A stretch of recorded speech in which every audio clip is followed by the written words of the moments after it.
Look, you can't hate a man for having a gift from God. You just can't do so. The fact that this man is putting his energy into some kids that are not his, and he treat them as they are, you can't do nothing but respect that man.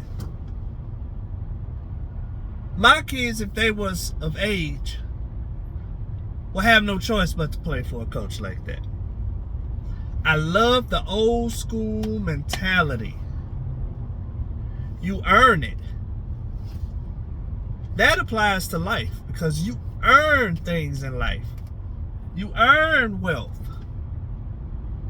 You earn that starting spot. That's what I want.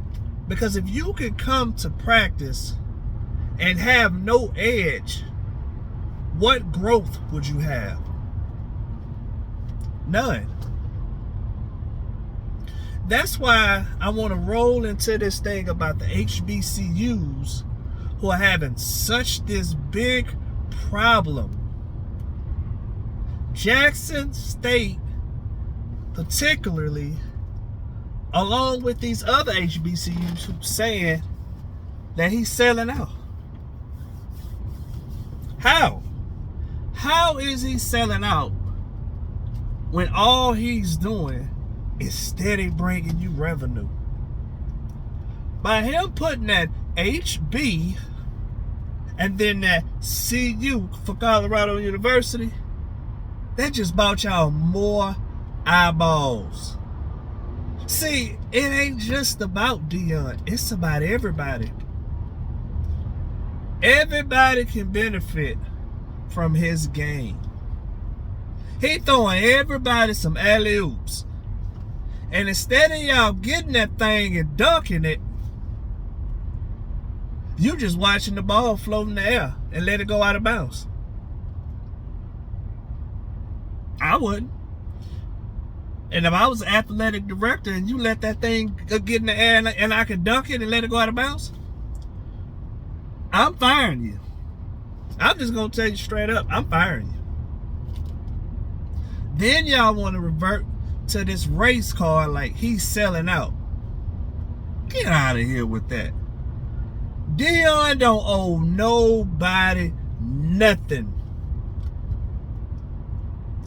Nobody but the love and support of his kids and his family who he rock with. Let's be technical. We all got some family members that we ain't talked to in years. And no more folks won't pick the phone up and say, how you doing? Do you need anything? And it ain't even got to be money.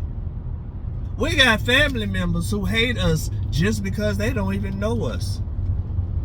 And we possibly cousins. That's sick to me. And then this whole race thing, you know, you got to talk about it.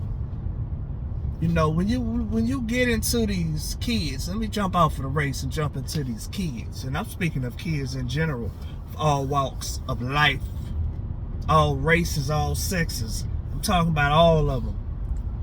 The kids of this generation are followers. That's why I have a problem with who's leading them. Some of this rap music, which is leading our kids, and I'm not talking about the artists because I don't know the artists. I can't talk about no individual, but I can talk about what you're writing about. All they talk about is drugs, which all you seeing are kids walking around here thinking getting high is cool, when that's not the life. You can't think straight. You can't get a job because of it. They talk about drugs. They talk about sex.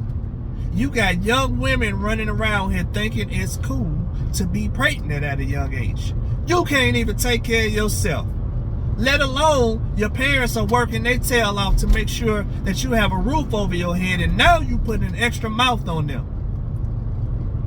Because you don't want to abide by rules.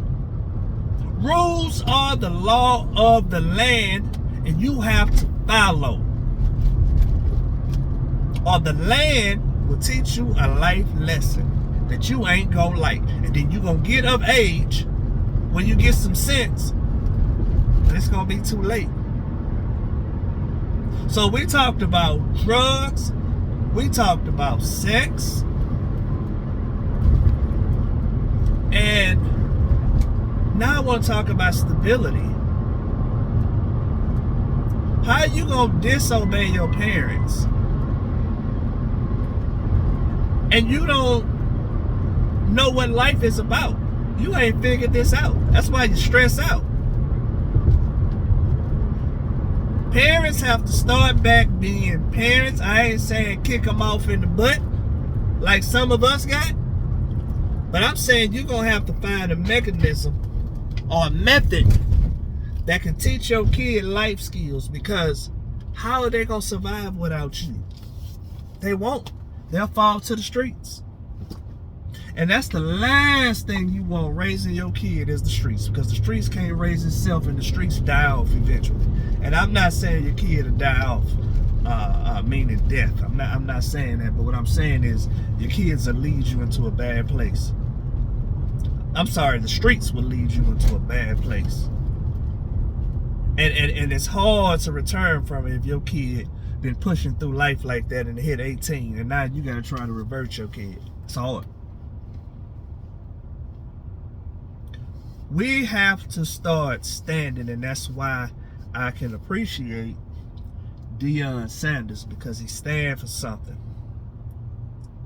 And we as human beings have to stand for something. That's why I talked about that whole race thing where everybody, again, back to the HBCU, where they saying he was selling out. Now he's not selling out. He's benefiting all walks of life, all races, all sexes. We live amongst. So why do we want to act as if we don't? Some of y'all saying, support your black people, support your black businesses. Well, guess what, y'all? When we go to our black businesses for certain things, they don't support us back. So I'm kind of skeptical when I'm supporting black businesses. Because when I have a little girl who's trying to do something to help better herself or get herself a scholarship, and we're trying to raise some money or some resources, because it ain't always about money, y'all turn the cheek. Y'all turn the cheek. And I want to speak about some people here in Houston who I've reached out to. I want to speak about these two pastors. One of the pastors' name is Pastor Andre Lewis at New Faith Church. I've reached out to this man, who I believe is a senior pastor, and he didn't hesitate to call my phone back. Not only did he call my phone back, but he sent the resource to my job. He sent the resource to my job that helped benefit some of the youth. And I can't do nothing but give him props. And I want to make sure that I pronounce his name on you. I want to make sure that. The second pastor who reached out to me was Pastor Carter. Pastor Adrian Carter. I could call this man right now. He gonna call me back and ask what you need. Give me a second and let me find that resource, or let me get with my congregation and see how we can make that happen. That's what he do. That's real right there. Again, it ain't always about money. It ain't always about money. It's about resources. If we gonna change the culture, we got to be a part of it, y'all. Don't sit and look good and say what you're doing and you know you ain't doing it. I'm about that. We almost have to get back to our elementary kids to try and change the face of Earth, change the face of the United States. I can't speak for no other country. We got to show what the difference look like, y'all. Because we're going to need doctors and lawyers. We're going to need care workers. We're going to need all that to help. But if we're not helping to benefit those kids, what are we doing?